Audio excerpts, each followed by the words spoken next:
Hey guys, welcome back to another video. Today we're going to be working on the 335i. We got the single turbo and all that going on here. But at the moment we're on the stock clutch.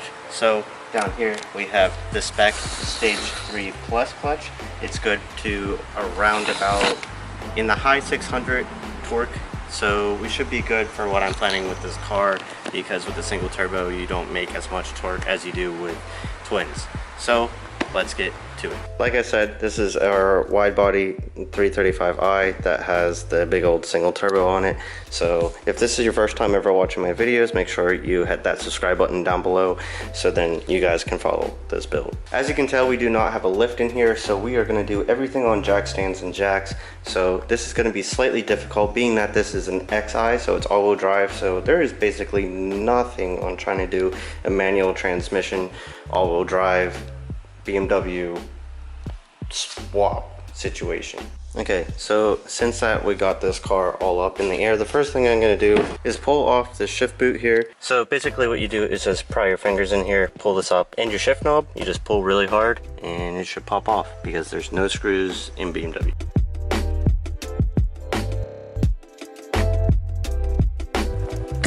Oh, now that I got the shift boot off, we're going to have this e-brake pulled up, because I'm going to take off the drive shaft, so make sure that's pulled up to stop everything from moving down below.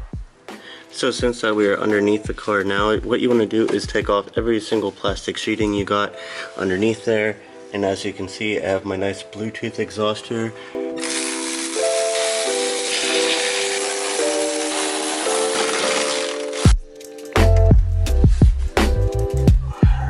So now we're going to pull off our O2 sensors, the ones that are after the catalytic converters, which I do not have, but let me pop these off.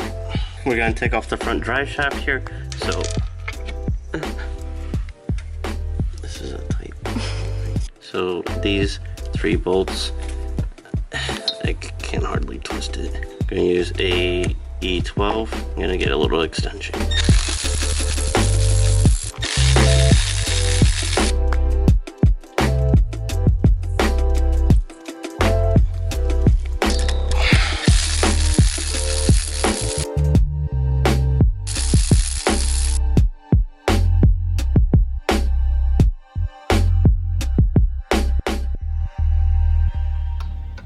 Now you can remove the bolts out of the front part of your front drive shaft.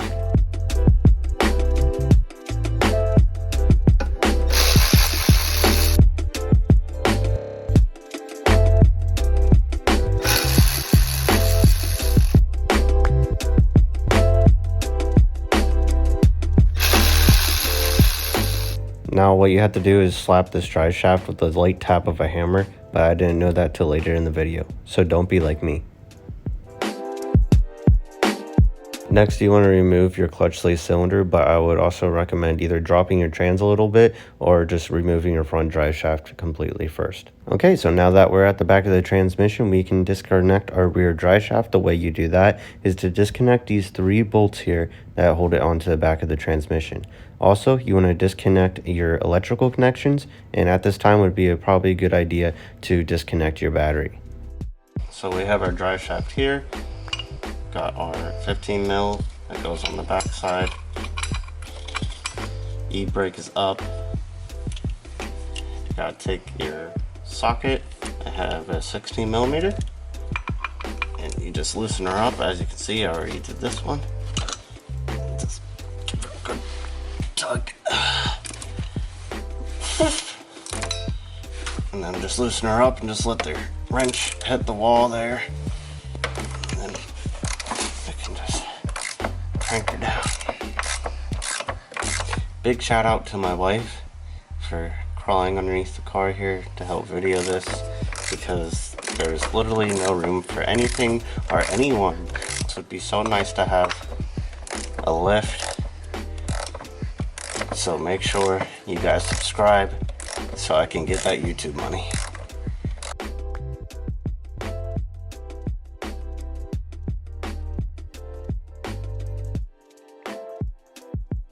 Alright, now that I've taken all 3 of these bolts out, I gotta take out these 2 right here and then the drive shaft should be able to fold down a little bit, and I can pull it out of the transmission.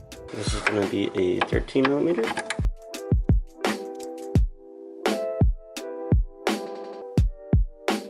Now that those two bolts are out, I should be able to slide this back. Oh yeah. Oh yeah! There she is. Before we remove our bell housing bolts, we can take off these two bolts on the back that will hold on our shifter linkage. Alrighty, we're gonna start taking off the bell housing bolts.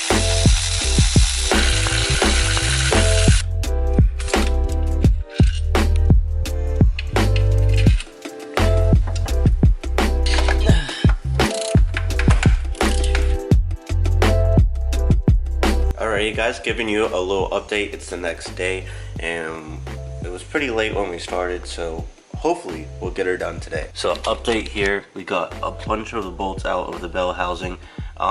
We still have the ones up top. I'm pretty sure we have 3 of them. So what we're gonna do is take off this rear brace here off the transmission, lower it a little bit, and then we can get a bunch of extensions to reach it to the front of the trans and then get those few bolts out.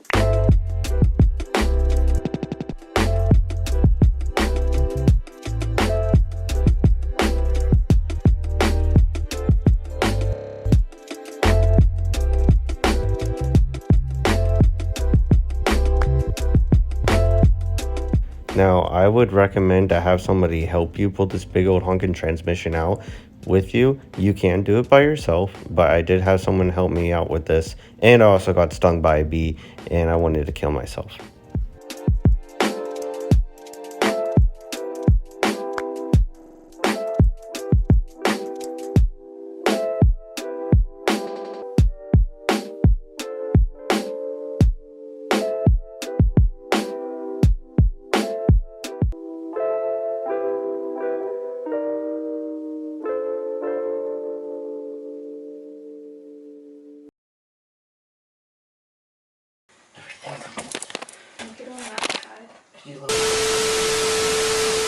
Okay, I'm really sorry I didn't get a video of taking out this trans, but if you stay long enough, you get to see the frustration of us taking it out again.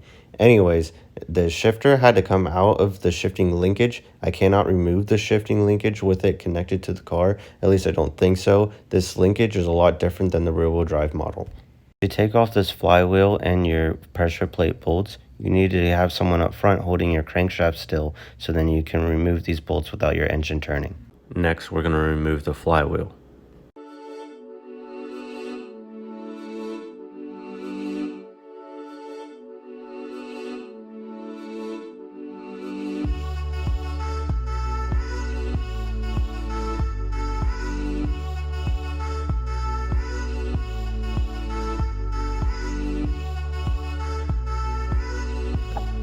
Oh gosh, yeah, that's it.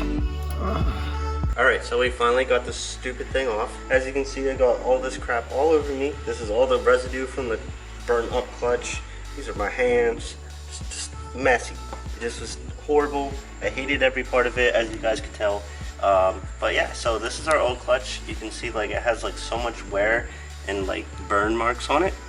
Actually, flywheel. This is our flywheel. Pressure plate here, you can see that has a bunch of burn marks on it as well. And this is our clutch. It's pretty frail and it sounds like it's about to fall apart. It's like cracking and stuff. But yeah, so here's our new spec. Pressure plate and our flywheel. As you can tell, I got a bunch of crap on it from my body, so we'll have to clean that off before we put it in the car. But I'm gonna need a beer after this, and then we'll be able to throw her in. Now we're gonna put on our new Spec throwout bearing. This is what caused me to have to take out the trans again, so stay tuned to that. But it says to put it on the low setting, but I didn't get to put it on the low setting. As you can see, the inside of our trans tunnel is absolutely dirty, so I gotta clean all that up. And this is all because the rear main seal went out on my car as well, so I also had to replace that as well. And sadly, something happened to my video, so here's the picture of me putting on the flywheel and the clutch plate with the alignment tool and also the pressure plate. I don't understand why all that was messed up with the videos, but I try to single-handedly put on this transmission all by myself because I am a man.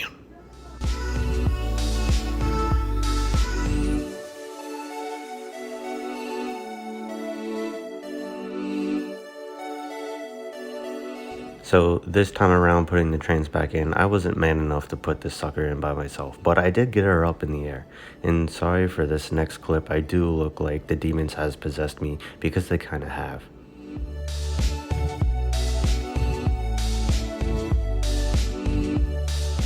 The next day, my dad did come and help me put this trans up, so now we got it all lined up and ready to put the new bell housing bolts in. So I decided to start off with the top bell housing bolts just to get the hard ones out of the way, using these 20 different sizes of extensions just to reach it.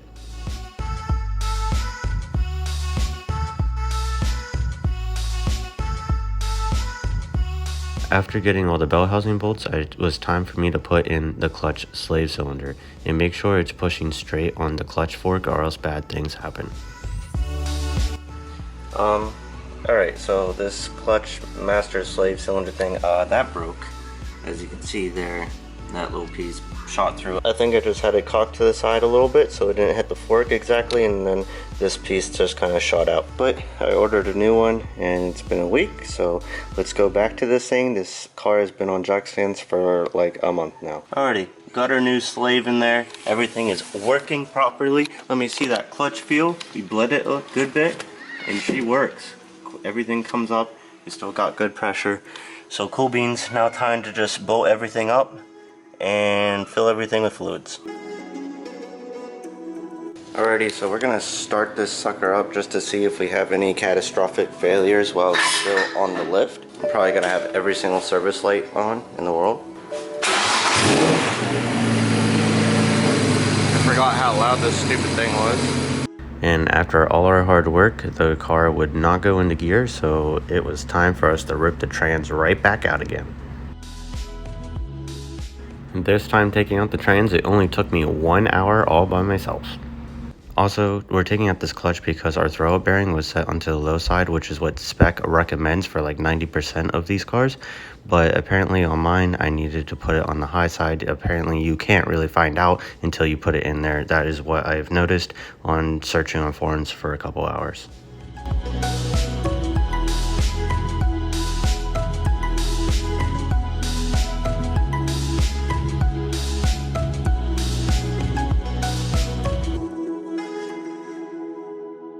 Alright, so I had to stop her just before we put this in the gear, see if it even works, because I want to get on video. Let's see. Put that clutch in. Try reverse. Make sure you have your foot near the brake just in case it tries to take off. I have my foot on it. Alright. Okay, Oh my Lanta. Hey! Oh my Lanta. What?